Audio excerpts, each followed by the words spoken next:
And it's like, this is just going to be another thrown away season?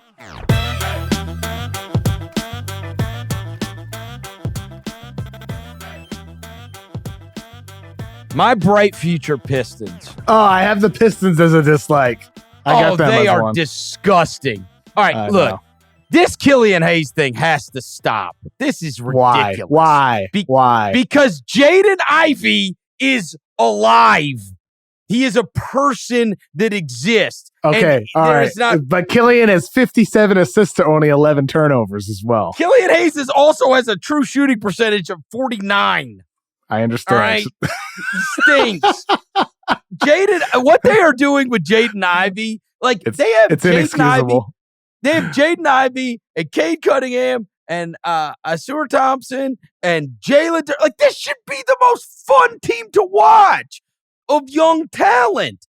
Like, going up and down the court. Like, it's not all Killian's fault. Problems. No, of course it's not. It's and Monty Williams' fault. Duren also hasn't been playing either, too. No, this is Monty Williams' fault.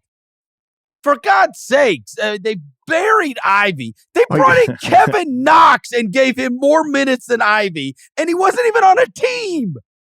He wasn't even in the NBA. Well, if the Pistons were paying any attention to the Suns before paying him the highest salary in basketball, they'd know that this is a thing with Monty Williams, where he doesn't always play. That he took forever to feed the ball to Mikal Bridges when Paul and Booker were out.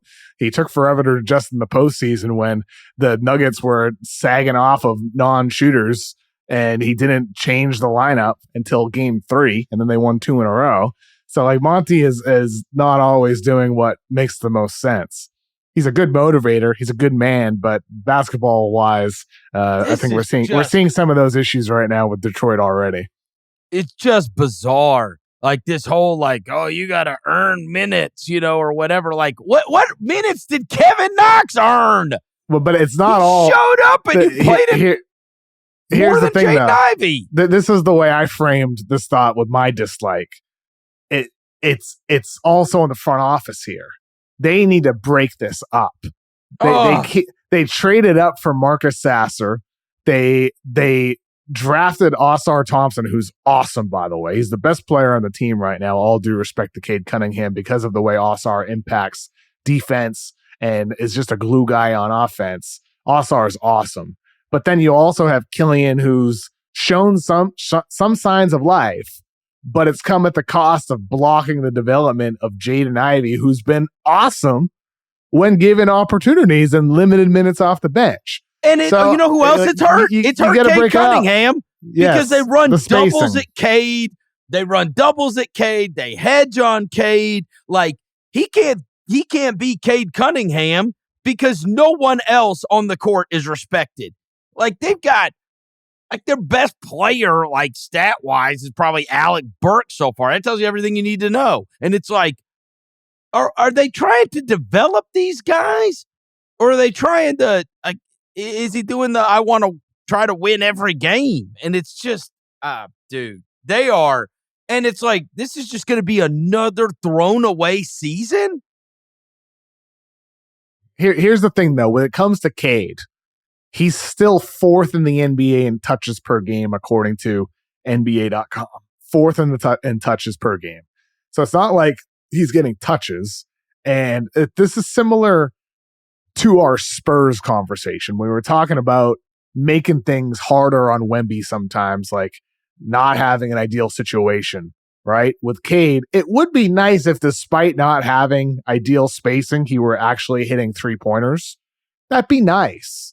If he were playing off ball and hitting threes off the catch. It'd be nice if he were hitting pull-up threes instead of needing to dribble into mid-range and take tougher shots. It'd be nice to see him show that. So, in some respects, I think it's on Cade to adapt to the situation and show that he can do those things that are necessary for him to become a superstar.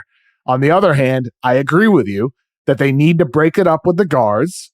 They need to trade some of those guys, whether it's trading Ivy or whether it's trading Killian, whatever it might be. They need to break it up in order to help facilitate the development of those guys and also create a better situation for those players. It's unfair to Marcus Sasser and unfair to Ivy and all those guys that they have to share all those touches. There's only one ball to go around.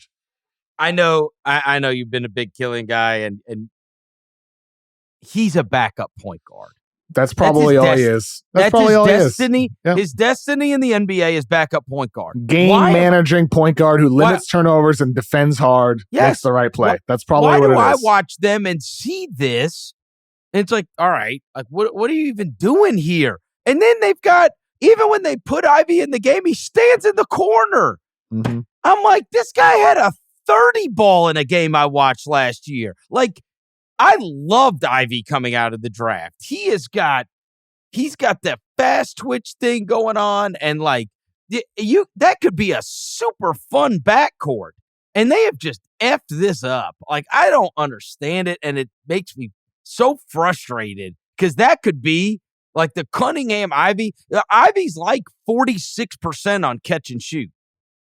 Like, what are we doing here? They are easily my biggest dislike so far this season. They suck, gotta break it up. And they're not fun to watch. Break it up. I'm with you.